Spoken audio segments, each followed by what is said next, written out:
देखिए, पश्चिम की रैली आज महर्षि कश्यप की जयंती, जिनका कश्मीर से लेकर कन्याकुमारी तक प्रभुत्व था, इस आज उनकी रैली पर सभी देशवासियों को मैं बधाई देता हूँ। तमाम संगठन बना, उन्हें भी धन्यवाद देता हूँ।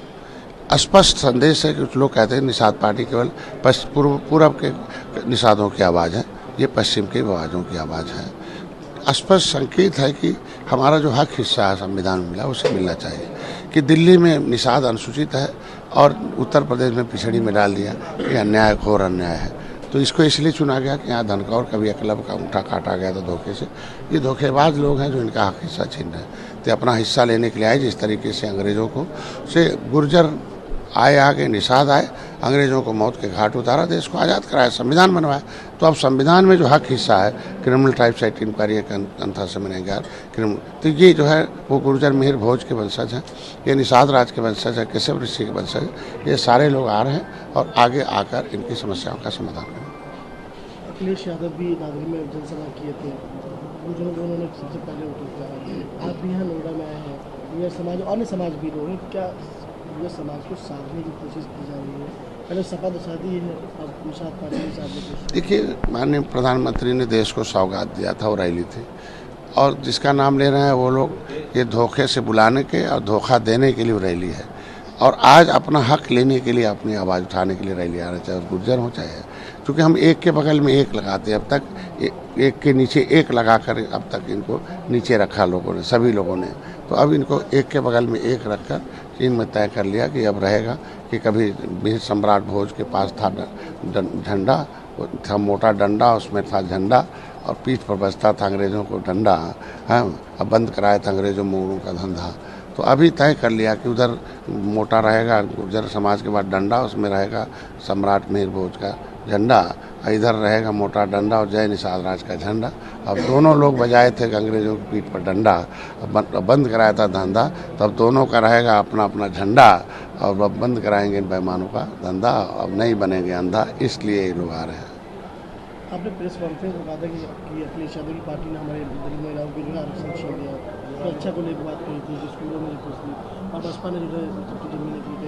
इस मंच से क्या इन्हीं सब बातों को साझा किया? निश्चित रूप से छीनने वाले धोखेबाजों का पर्दाफाश तो होना चाहिए कि जो लोग जो है बगुला भगत बने हैं।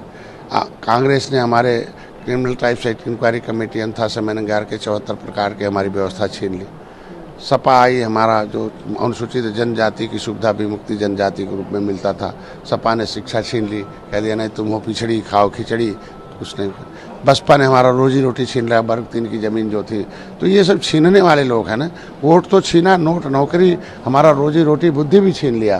तो इसलिए अपने समाज को सही बात बताना है कि भाई अपना संविधान में लागू कराओ, फिर अपनों बच्चों का भविष्य बनाओ। अखिलेश यादव ने जो है अम्बेडकर जयंती मनाई, उस पर जो है बीएसपी कह रही है कि जो है उन्हें कभी मुलायम की जयंती क्यों नहीं मनाई, ये जो है दलितों को बेवकूफ़ बनाने की खेल शुरू कर दिया है। जयंती सबको मनाने का हक है, मनाएं, लेकिन नाटक न करें कि हम हैं। सही बात बताएं ना, गलती हमसे हुई है तो हमसे गलती हुई है, हमने धोखा दिया है, हमसे चूक हुई है, हम माफ़ी मांगते हैं। माफ़ी मांगे ना, माफ़ी मांगे कि भाई इतना दिन से हम सरकार में हमने वोट लिया लेकिन निषादों के लिए कुछ नहीं किया है, हमने वोट लिया निषादों का लेकिन नोट नौकरी मिल्कमैन को दिया। ये लोग माफ़ी मांगे ना कि हमने वोट लिया, नोट नौकरी लेदरमैन को दिया, अदरमैन कहाँ चले गए।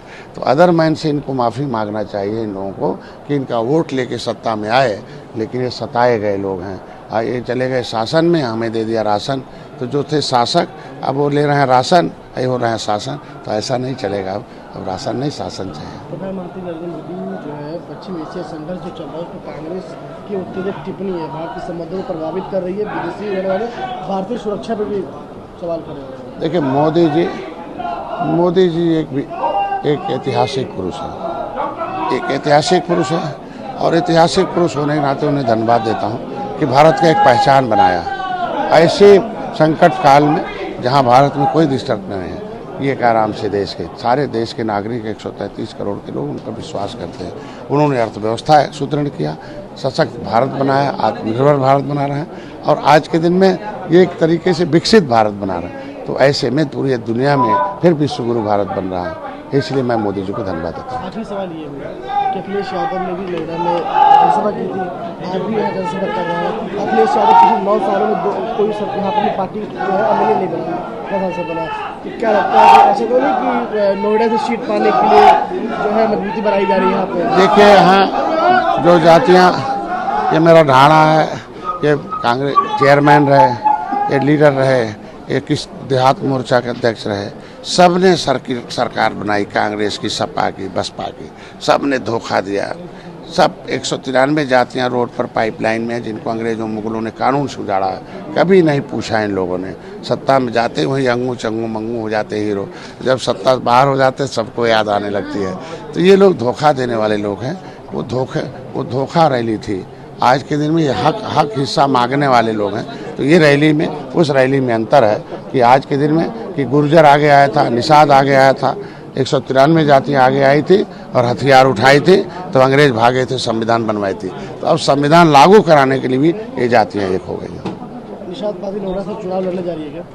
देखिए, हम तो पूरब में 11 विधायक हैं, 15 में से 11 हमने जीती, 9 हारी हुई सीटें जीती। तो पश्चिम का भी प्रतिनिधित्व होना चाहिए भाई। हम अकेले वहाँ आवाज़ उठाते हैं कश्यप कहाँ धीवर रखवार माता तुरैया है, तो ये तुरैया का बाप का सर्टिफिकेट बना है। अब बेटे को कह दिया पिछड़ी और खाओ खिचड़ी, तो जिसको अपने बच्चों का भविष्य बनाना होगा उसे निषाद पार्टी को निर्बल इंडियन। तो जो राजनीति के शिकार थे वो निर्बल हैं, जो इन बेईमानों के शिकार हैं नीति के उस निर्बल हैं, और जो बजट के शिकार हैं निर्बल हैं, और जो हिस्सेदार हैं सबल हैं। तो जितने निर्बल हैं वो इकट्ठे हो रहे हैं कि राजनीति के हिस्सेदारों, राजनीति में इनके बच्चों को लिखा है कि भाई कश्यप कहार धीवर का बेटा तुरैया है, इसकी गिनती तुरैया में की जाए।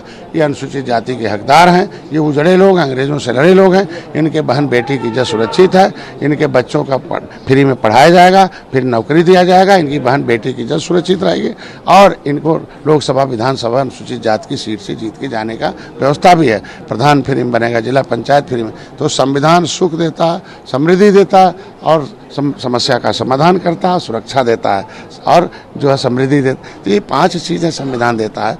तो लेदरमैन समझदार हो गए, उन्होंने ले लिया। मिल्कमैन समझदार हो गया, ले लिया। तो अदरमैन को भी समझना होगा। तो इस संविधान को अब समझ लिए कि भाई अब हम रोड पर आएंगे, सबने हमारी नींद हराम कर दी, तो हम सब लोगों की नींद हराम करेंगे और अपना अब आराम नहीं करेंगे, अपने बच्चों का हिस्सा लेंगे। भाई चुनाव लड़ेंगे तभी तो इनकी व्यवस्था। तो चुनाव ने कह दिया भाई 10% सीट लड़ोगे तो आपका चुनाव सिंबल जो है रजिस्टर्ड हो जाएगा। तो त्रेता में भगवान राम ने निषाद राज को गले इसीलिए लगाया था कि जीत के लिए, और जीत दिया भी निषाद राज की सेना ने।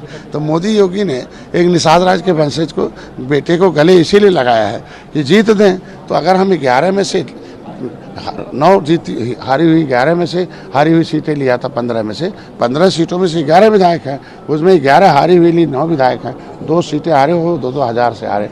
इसका मतलब हमारी जीत का स्ट्राइक रेट अच्छा है। तो जो हारी हुई सीटें, भाई सपा भाजपा को सत्ता में आना है तो जीत तो चाहिए ना, सीट तो चाहिए। तो हम हारी हुई सीट को जीत में बदल दें, इससे बढ़िया क्या हो सकता है। और बड़े भाई हैं, विचार करें, हमारा काम करना है।